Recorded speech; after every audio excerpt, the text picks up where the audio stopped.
Le damos la bienvenida a Matías Casiabue. Él es periodista, integra lo que es la agencia Nodal, la agencia de noticias internacionales, que bueno, hoy tienen una compañera incluso retenida, secuestrada. Una compañera y un compañero. ¿Ambos son de Nodal? Sí, son de Nodal, ambos son de Nodal. Pensé que solo ella era en lo que es el convoy humanitario, ¿no?, que va allí hacia Gaza. Estamos hablando de Paula Jiménez y Lucas Aguilera, Sumud Maghreb. Sumud Maghreb, exactamente. El convoy Bueno, global ¿cuáles son las Sumud novedades? Queríamos, como para empezar a preguntarle cuáles son las novedades. Lucas, un poco el recuento. Lucas y Paula fueron aceptados como voluntarios humanitarios en la iniciativa terrestre de la iniciativa Sumud, más conocida por la flotilla que circundaba el mar Mediterráneo. Exactamente, ¿no? Sí, exactamente. La iniciativa terrestre es el convoy Maghreb Sumud. Maghreb es el norte de África, ese es el concepto regional. ¿Sí? Y por supuesto ellos tenían un punto de llegada internacional, de integración de voluntarios internacionales por fuera de los países del Magreb en la ciudad de Trípoli, capital de Libia. Desde allí emprendieron el viaje junto con el resto del convoy terrestre, con ambulancias, material médico, alimentos, insumos médicos e incluso para la producción de alimentos en particular, desde Trípoli hacia Gaza. Tenían que cruzar la frontera de Libia con Egipto y llegar a la frontera de Egipto con Palestina, que es la ciudad de Rafah, que tiene una parte pequeña del lado egipcio y una parte en el lado palestino. Pero bueno, se encontraron en el medio con las fracturas territoriales de Libia, producto de la guerra civil que se desató luego de la caída de Muammar Gaddafi en el año 2011. Una guerra civil que tuvo un momento muy álgido en el 2020 y un alto al fuego que fijó unos límites de fractura territorial que son los actuales. Los compañeros llegaron a un punto de control militar que divide a Libia entre el oeste y el este, y en ese contexto fueron secuestrados por las autoridades del denominado Gobierno de Libia del Este, acusados por migración ilegal el pasado 24 de mayo. Ya son 23 días. Sí, ahí tuvimos un error en el gráfico, no contamos pasa nada. mal, pero son 23 días, no pasa sí. nada. Bueno, son 23 días donde efectivamente ellos están secuestrados. Vivimos tiempos y momentos muy, muy dramáticos porque el día después de que ellos fueron secuestrados como parte del equipo de negociación para cruzar la frontera, que iban a tener una tercera reunión de negociación para poder cruzar esa frontera interna, fueron secuestrados y el día siguiente fue atacado el resto del convoy terrestre, atacado el resto de los 230 integrantes por un grupo paramilitar. Eso desarmó el convoy terrestre y hubo unos 4 o 5 días muy dramáticos porque no sabíamos nada de ellos. Luego apareció un video como una prueba de vida en redes sociales del que dudábamos su fecha de filmación, había mucha duda con respecto a eso. Y finalmente, después de 4 días de huelga de hambre, Lucas, Paula y los otros 8 detenidos pudieron hablar con sus familias y tener una mayor certeza sobre ellos. Y en paralelo, los circuitos de presiones internacional hicieron efecto y hoy, entre comillas, se ha legalizado su detención, pero ya no solo por migración ilegal, sino por una serie de otras denuncias que tienen que ver más con una lógica de prolongar su detención, ¿no? Y donde muestra a las claras que, como sucede con toda ayuda humanitaria que intenta llegar a Palestina, siempre hay un mecanismo de bloqueo de la misma y que tiene que ver con que efectivamente sobre la ayuda humanitaria a Palestina pesan variables de la geopolítica y no de una cuestión de migración ilegal. Y el convoy con todos los alimentos, los insumos y todo lo demás quedó secuestrado ahí también. Una parte regresó a Trípoli, una parte importante, sobre todo 4 ambulancias había, ni más ni menos, ¿no? Había casas móviles y demás. Una parte regresó a Trípoli y se están haciendo las gestiones con la Media Luna Roja para poder pasar. Parte del reclamo de las autoridades del denominado Gobierno de Libia del Este era que el convoy humanitario se pusiera bajo protección de la Media Luna Roja, algo que no había ningún inconveniente, ¿no? Por eso se estaba negociando, ¿no? Y por eso en esa tercera ronda de negociación los 10 negociadores caen detenidos, ¿no? Porque se estaba negociando ese tipo de mecanismos, ¿no? Cual indica que no había dudas sobre, efectivamente, el carácter humanitario de la iniciativa.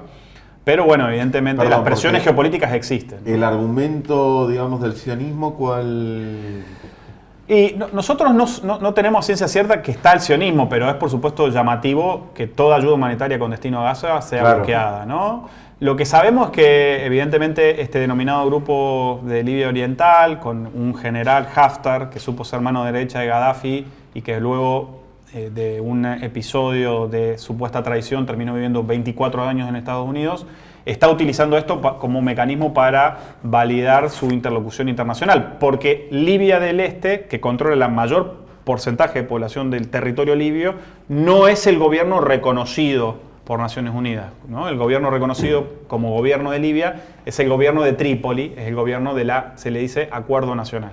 Entonces, hay alguna dimensión de eso y, por supuesto, hay muchas suspicacias con que efectivamente no estén los intereses del sionismo, ¿no? Apalancando a este grupo de limitado reconocimiento internacional como gobierno de Libia en el sentido de bloquear la ayuda humanitaria, ¿no? Cuando tuve oportunidad de hablar con el cónsul de Argentina en Túnez, que es quien tiene la responsabilidad de la relación diplomática con Libia, bueno, ahí aclaró esta situación de que Argentina tiene relaciones diplomáticas con Libia, pero no con Libia del Este, y que eso dificultaba un poco su intervención, pero que la preocupación mayor era si además de alguna imputación de violación de leyes migratorias se incorporaban una imputación de causas penales, que parece ser ahora lo que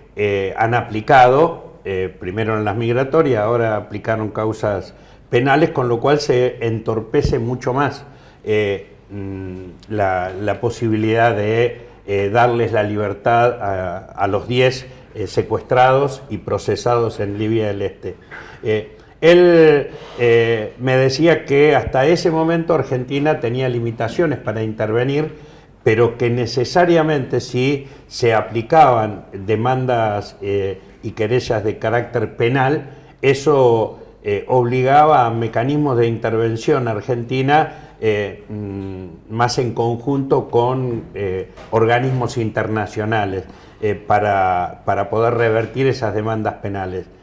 Esta situación, ¿cómo la están viviendo en este momento y qué respuesta hay? Yo no me he vuelto a comunicar con el cónsul, que se había comprometido en ser parte de esas nuevas demandas, pero hasta ahora personalmente no tenemos información. ¿Ustedes cómo ven esta situación? La situación es que efectivamente este denominado gobierno de Libia del Este ha decidido prorrogar la detención, abriendo una investigación sobre no solo ya migración ilegal, que el tránsito es corto ahí, porque migración ilegal es te deporto, ¿no? Te expulso y te deporto del país. La prórroga de estos 30 días de detención tiene que ver con una investigación ya sobre otras figuras que tienen que ver con reunión ilegal, manifestación en un lugar prohibido, en relación a que efectivamente fueron detenidos en este puesto de control militar 5+5, que funciona como límite, como frontera entre ambas Libias, ¿no? En esta Libia fracturada después de la caída de Muammar Gaddafi. La realidad es que efectivamente la situación sigue siendo muy complicada procesalmente. Nosotros incluso seguimos hablando de secuestros porque incluso... ¿Quién los defiende?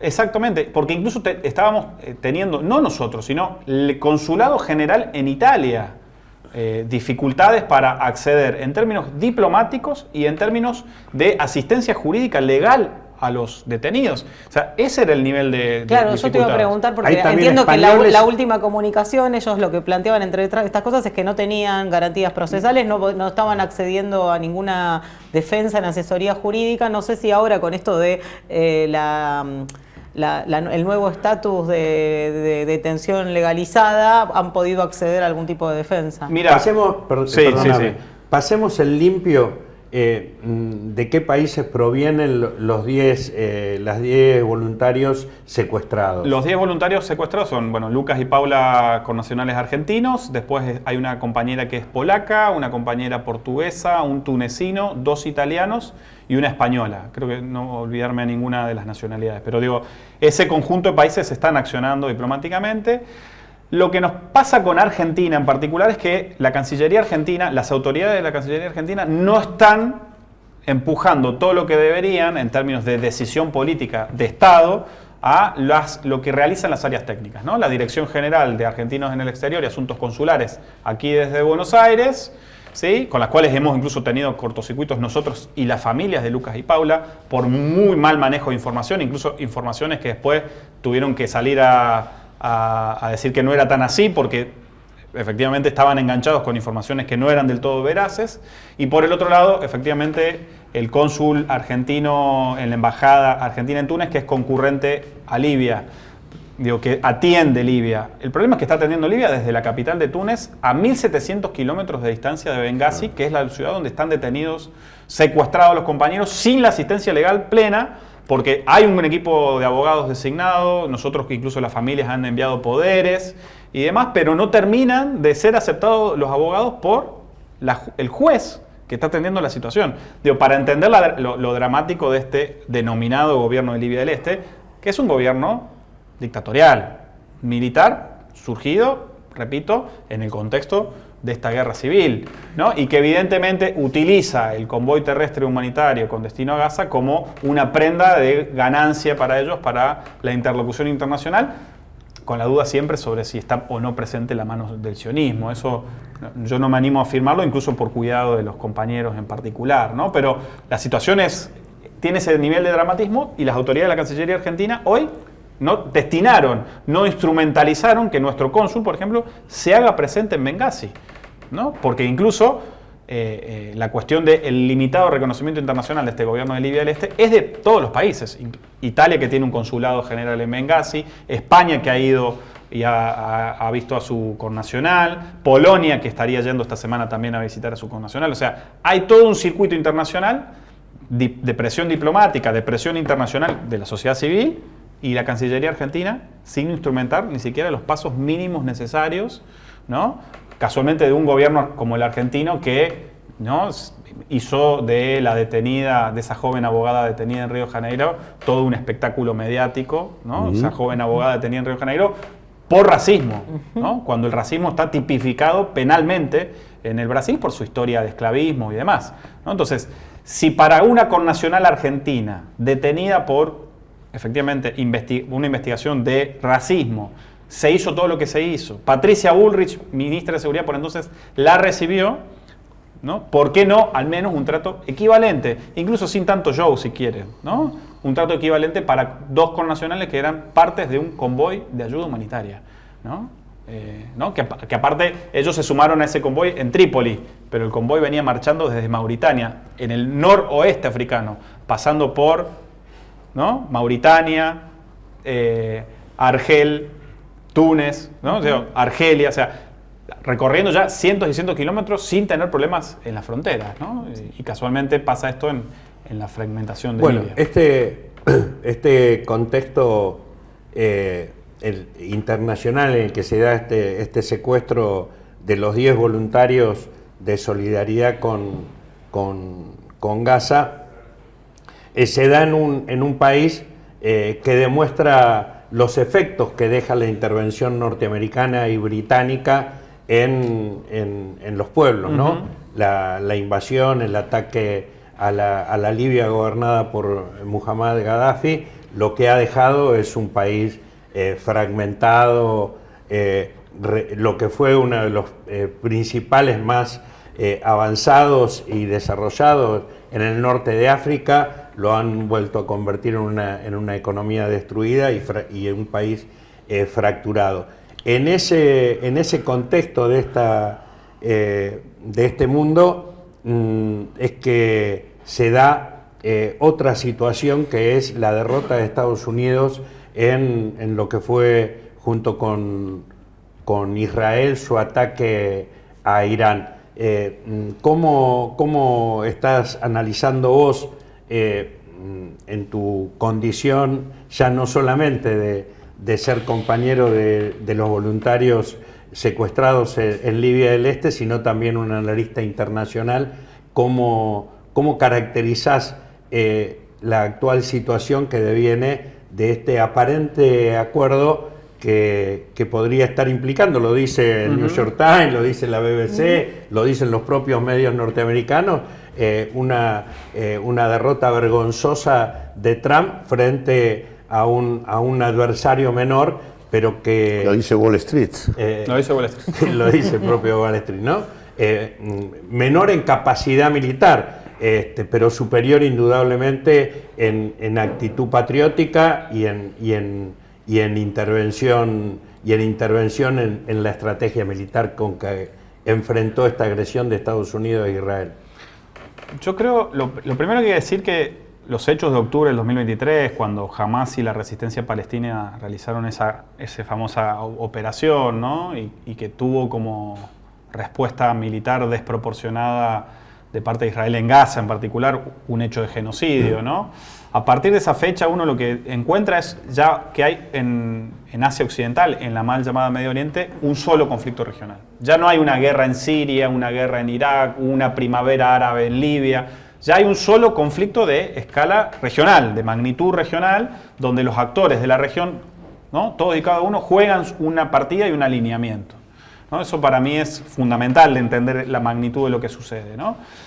Lo que pasó en el último tiempo es que hay un último combate, que es el ataque de Estados Unidos e Israel para con Irán, ¿no? Y efectivamente una Irán que venció en el planteamiento estratégico, ¿no? Hizo un planteamiento de guerra simétrica, muy anclado en la idea de guerra popular prolongada, con un fervor patriótico muy, muy importante y con una respuesta militar acorde, sobre todo de guerra de drones y misiles, ¿no? Que Estados Unidos tenía dos caminos: o aceptar la imposibilidad de ganar, que es lo que pareciera ser que está haciendo, o destruir, ¿no? Salvajemente un país que tiene 90 millones de habitantes. Irán tiene 90 millones de habitantes y una geografía imposible de conquistar, ¿no? Por eso el imperio persa, ¿no? Una civilización milenaria. Imagino que eso además tiene otro tipo de consecuencias, no solo humanitarias. Digo, por ejemplo, pensando en términos el término en el que piensan los europeos, de crisis inmigratoria para los países vecinos. Exactamente, pero digo, hubo un famoso tuit de Donald Trump que dijo: una civilización desaparecerá de la faz de la Tierra a partir de esta noche. Digo, la amenaza sobre una destrucción total sobre Irán estuvo. Evidentemente, los cálculos de la Casa Blanca, el Pentágono y la falta de apoyo de los europeos y de la OTAN en el conflicto determinó este resultado de reconocer una derrota ante el planteamiento estratégico iraní. Repito, a un costo humano altísimo para Irán, ¿no? 168 niñas de una escuela martirizada por un misil Tomahawk lanzado por los Estados Unidos, ¿no? Donde la inteligencia artificial utilizó viejos datos de más de 15 años de antigüedad, donde decían que ahí había una base militar iraní, ¿no? Y era una escuela de niñas, ¿no? Donde fueron martirizadas 168 niñas.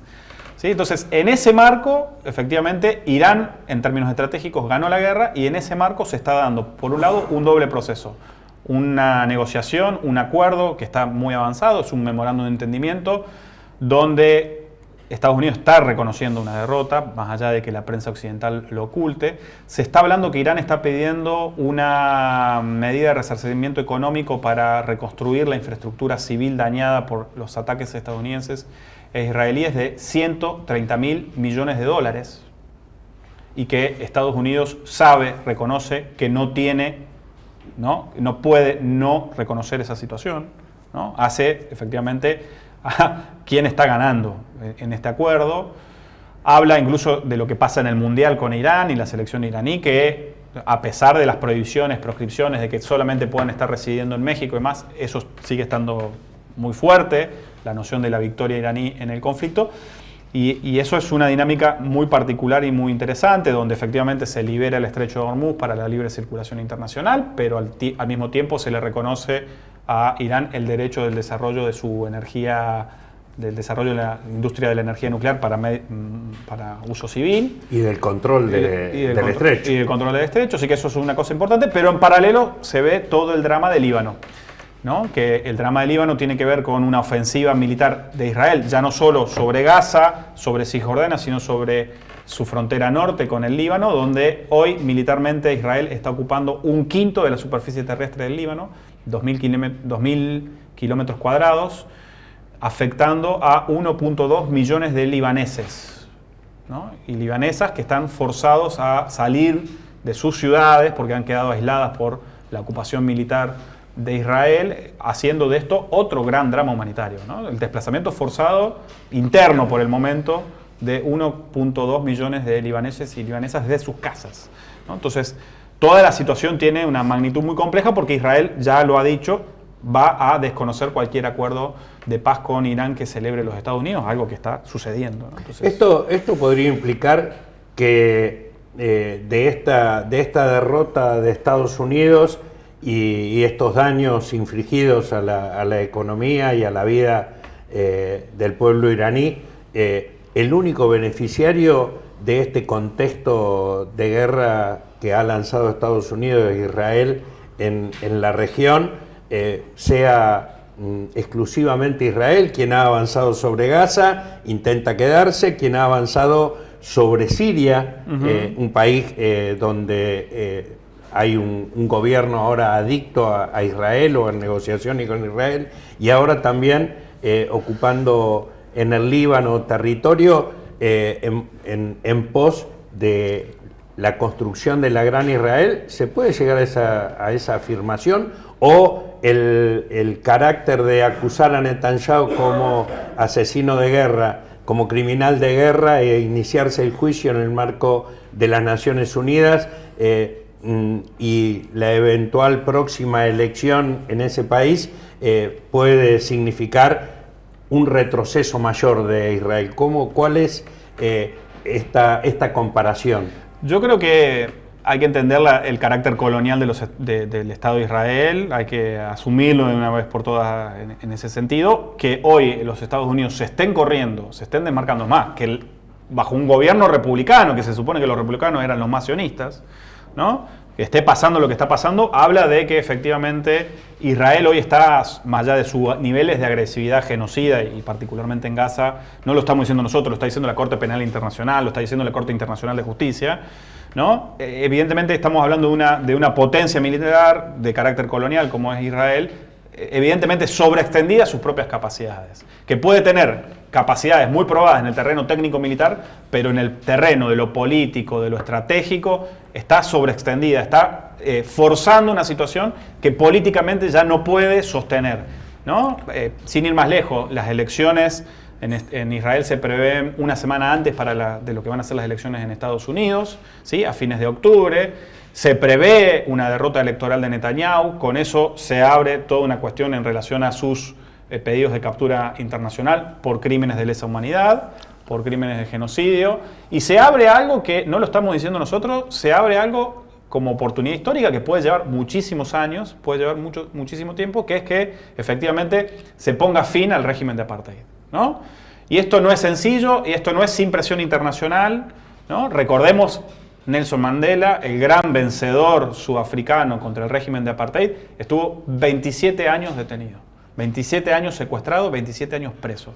Esto puede llevar años. Ahora, hay analistas israelíes, ¿no? Incluso de la propia derecha de Israel, que están diciendo que este accionar, esta dinámica, está poniendo al fin el régimen de apartheid, incluso poniendo en entredicho la existencia del Estado de Israel. No nosotros, lo dicen ellos mismos. Hay un historiador en particular que me merece una especial atención, que es Ilan Papé, no es de derecha, es de izquierda, que él ya hoy, habiendo nacido como ciudadano israelí, hoy él se reconoce abiertamente como palestino y está escribiendo, publicando su último libro, está en español incluso ahora, como La disolución del Estado de Israel. O sea, ya está diciendo, empezó a partir de octubre del 2023 el fin del régimen de apartheid y con ello la Palestina y la Israel tal cual hoy la estamos conociendo. O sea, no estaríamos frente a un cambio coyuntural, sino que a un cambio más estructural en ese sentido. Porque lo que uno...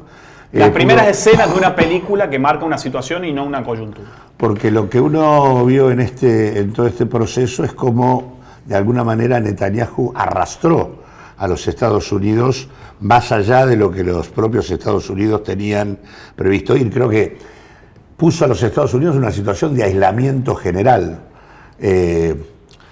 Y uno puede imaginar que tanto la elección en Israel como la elección en los Estados Unidos podrían dar como resultado un retroceso coyuntural para que terminadas las elecciones volviéramos otra vez con esta historia, ¿no? porque también no hay indicios claros de que Israel, en el marco del acuerdo que se está firmando, no lo termine petardeando, bueno, hasta último momento ahora mismo, ¿no? Hay una historia Hay una historia en relación a eso, es evidente, pero bueno, es cierto que hoy está muy aislado. Es cierto que además Estados Unidos, con todo este proceso donde fue claramente arrastrado a la guerra, sin ir más lejos, Estados Unidos el año pasado, recuerden cuál era el Donald Trump del año pasado, era el Donald Trump que en su soberbia y sembrador de paz. Sembrador de paz. Y ¿no? buscaba el premio Nobel. Buscando el premio Nobel, ¿no? El narcisismo exacerbado diciendo yo me merezco Incluso el premio Nobel. la campaña había sido un poco eso, yo voy a terminar Él termina con las guerras. La idea era terminar con las guerras. Es más, él contaba a lo Milei, ¿no? 6 guerras, 6 paz, ¿viste? 6 procesos de paz, ¿viste? Nadie consiguió tanta paz como yo. Pero ese Trump del 2025, recordemos que ¿cuál es el Trump de ahora? Es el Trump guerrerista, arrastrado a la guerra por los intereses de la mafia de Miami el 3 de enero con el secuestro ni más ni menos que del presidente Nicolás Maduro, y por otro lado, en esta situación de arrastre, ¿no? De nuevo a la guerra y al conflicto armado con Irán, ¿no? Y por Israel. Y validando el genocidio. Validando el genocidio. En Gaza. Y con una región que se le escapó de las manos. En el terreno técnico-militar hay que decirlo claramente, muchísimas bases hoy de los Estados Unidos en Asia Occidental, muchas de las cuales controlaban el estrecho de Hormuz, controlaban, ¿no? Esos países que son más estaciones de servicios que países, Bahrein, Kuwait, ¿no? Pequeños ducados semifeudales de algún principesco árabe, ¿no? Que tenían las bases militares estadounidenses como custodia. Hoy muchas de esas bases no están operativas, ¿no? Eso en una dimensión técnico-militar es preciso. Los ataques de Irán golpearon de lleno las bases militares estadounidenses en Asia Occidental. Eso un primer aspecto, en el plano de lo técnico-militar. Y en el campo de lo geopolítico, cuando uno mira lo político-militar, uno lo que ve es que se han producido nuevos alineamientos. Y entonces, Turquía, que es un país de la OTAN, logró marcos de entendimiento con Turquía y a través Turquía con Arabia Saudita, y a través de esa alianza se suma Egipto y aparece Pakistán, y entonces hay todo un alineamiento de países de mayoría suníes que dicen nosotros somos una cosa que no nos vamos a ordenar con Israel y tampoco con los Estados Unidos tan mecánicamente. Irán y el eje de la resistencia están viniendo de vencer en el plano del planteamiento estratégico en una guerra, ¿no? Entonces, es toda una región que se les está yendo en las manos a los Estados Unidos, y siempre aparece China y siempre aparece Rusia como actores que empiezan a gravitar, ¿no? En esa región, incluso incorporando a algunos de esos países como miembros plenos, el caso iraní, o como miembros observadores, el caso de Arabia Saudita, a los BRICS. Y en ese plano hay dos cuestiones que... Sí. ¿Cómo ves el tema de la reunión última Xi Jinping-Trump? Y en ese marco, el bloqueo a Cuba. Uno ve esa reunión cumbre claramente con un Donald Trump que reconoce que perdió en el planteamiento estratégico, ¿no? El pedido que fue a hacer Donald Trump a los Estados Unidos, Xi Jinping, fueron dos. En relación al conflicto occidental, fue pedirle a China la libre circulación en el estrecho de Hormuz. China facilita la tecnología de satelital GPS que utilizan los drones y misiles iraníes para dar en los blancos, pero para tener en cuenta de que también eso está jugando, ¿sí? Entonces, por un lado, un Estados Unidos que va, eso en la diplomacia se sabe, ¿no? Un Estados Unidos que va a Beijing, ¿no? Y pide la libre circulación de Hormuz, y va con toda la comitiva de la aristocracia financiera y tecnológica a acordar la provisión de materiales, tierras raras y circuitos de producción de toda la economía de la cuarta revolución industrial. Entonces, eso es todo un reconocimiento de que el mundo cada vez más está conducido desde el oriente y no desde el occidente. Eso es indudable, y al mismo tiempo en relación a Cuba, y sí, efectivamente, como contraparte, China y Rusia están jugando, particularmente Rusia, a que efectivamente la guerra económica contra Cuba termine, ¿no? Matías, una última cosa Sí. queríamos mencionar antes de que se nos termine el programa, porque este último fin de semana una cuadrilla humanitaria, también una misión humanitaria a Bolivia, fue detenida, fue deportada por el gobierno boliviano, acaba de llegar a Ezeiza ayer mismo, donde dio una conferencia de prensa. Entre esa comitiva, aparte de María José Cano, que es secretaria de Derechos Humanos de la CTA Autónoma, directora, de Derechos Humanos de la CTA Autónoma, también se encontraban varios diputados nacionales, como Juan Marino, como Marina Biasi también, diputada por la ciudad. Estaba la secretaria de Derechos Humanos de Unidad Popular, Rosario Perue también. Bueno, digo, representantes de varios sectores de la política de la sociedad argentina. ¿Cómo hay que leer en términos de política latinoamericana esta deportación extraña, irregular, inesperada? Confirma lo que venimos diciendo, ¿no? Que pareciera ahora que hacer ayuda humanitaria es un crimen de guerra, ¿no? Una lectura brutal. Eso lo confirma lo que pasa en Bolivia en particular, y también confirma que lo que se está viviendo en Bolivia en términos de estado de excepción es realmente delicado. Si una misión de observación por los derechos humanos es prohibida en su ingreso al país, señala que evidentemente allí se están violando los derechos humanos. Allí hay un presidente como Rodrigo Paz que jamás entendió cuál era la demografía del voto que lo llevó efectivamente a la Casa Grande del Pueblo a hacer la presidencia, que no entendió nunca eso, que está gobernando para la ultraderecha, sobre todo cruceña, ¿no? Y que la situación realmente es delicada. Nosotros, además de tener a Lucas y Paula, nuestros directores de investigación de Nodal, detenidos en Libia, estamos preocupados porque nuestro corresponsal en Bolivia, un compañero, amigo de Nodal, Francisco Tupac García, está efectivamente resguardado, cuidado por su familia, fuera de su casa, porque hay una amenaza de detención arbitraria que no dictó ningún juez, que solamente se enteraron por una filtración de la policía boliviana de que lo iban a detener, ¿no? Esa es la situación. Nuestro corresponsal de Nodal, en Bolivia estoy hablando, ¿no? Un compañero, amigo que trabaja obviamente en parte de nuestros equipos y más militantemente que profesionalmente, en el sentido más, no recibe un peso por la tarea, pero siempre ha sido nuestro ojos y nuestros oídos y nuestra reflexión sobre lo que pasa en Bolivia, perseguido porque efectivamente por ser corresponsal de un medio de noticias internacional. Bueno, esa irregularidad del gobierno boliviano se vio expresado en este caso. Total. Porque esta delegación de 16 miembros y bueno, de la cual organizaciones de la que formamos parte como Central de Trabajadores, dejamos claro de que era una comitiva por cuestiones de derechos humanos, por cuestiones humanitarias. Yo recuerdo que una comitiva similar habíamos enviado en un momento más álgido inclusive de la situación en Bolivia, que fue con el golpe que derrocó a Evo Morales. Sí. Aún en esas condiciones pudo ingresar una delegación. Presentamos un informe ante las Naciones Unidas y en este caso se hizo un mecanismo exactamente igual. Se comunicó a la embajada, se comunicó a la Cancillería argentina, o sea que... Y en el momento en que ingresan nuestros compañeros, ellos mismos dicen que son una misión humanitaria, lo declaran y entran, y en Santa Cruz entran. Es en La Paz. Identificado, exactamente. En La Paz es donde dicen hay un cambio de opinión y les dan una certificación en donde mienten descaradamente diciendo que ellos habían ingresado diciendo que iban por turismo, ¿no? Cuando ellos expresamente se habían presentado como misión humanitaria. Sí, y además había habido comunicaciones previas a las autoridades bolivianas y a la Cancillería argentina. Ahí estamos viendo algunas imágenes.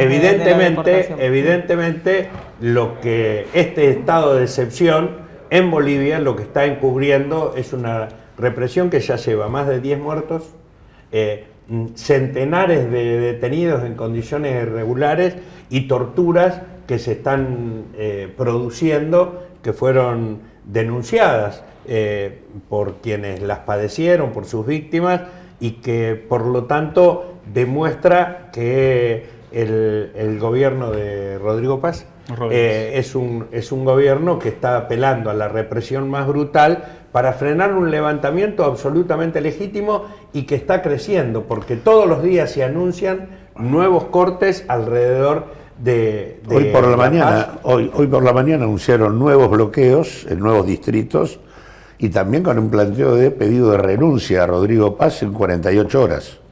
Eso es lo que le plantearon los nuevos distritos bloqueados en Bolivia. Bueno, nos despedimos, te agradecemos mucho Matías Casiahue, periodista de la agencia Nodal, agencia especializada en política latinoamericana, por haber estado acá. Esperemos que se regularice y estén pronto de vuelta Paula y Lucas con tus compañeros detenidos arbitraria y legalmente en Libia. Y el resto de los por supuesto, y los otros 8 secuestrados de distintos países. Bueno, no sé, ¿qué nos falta? La encuesta. ¿Tenemos los resultados de la encuesta? Estoy medio trabado. No, es que está medio trabada la encuesta hoy, porque no me dejó votar, así que bueno, nos vamos a quedar con la intriga de qué es lo que pensaba. Es la emoción por el debut, debe ser. No sé, no anda la encuesta hoy. Tenemos un problema técnico. Iba a arrasar, vamos por la cuarta. El resultado cantado. ¿Vos decís que esto fue censura? Esto fue censura. Bueno, claramente. Bueno, los dejamos para que se metan de lleno en el espíritu mundialero y esta noche alienten por Argentina. Por lo pronto nosotros nos volvemos a ver el próximo martes a las 11 de la mañana en Agenda Propia.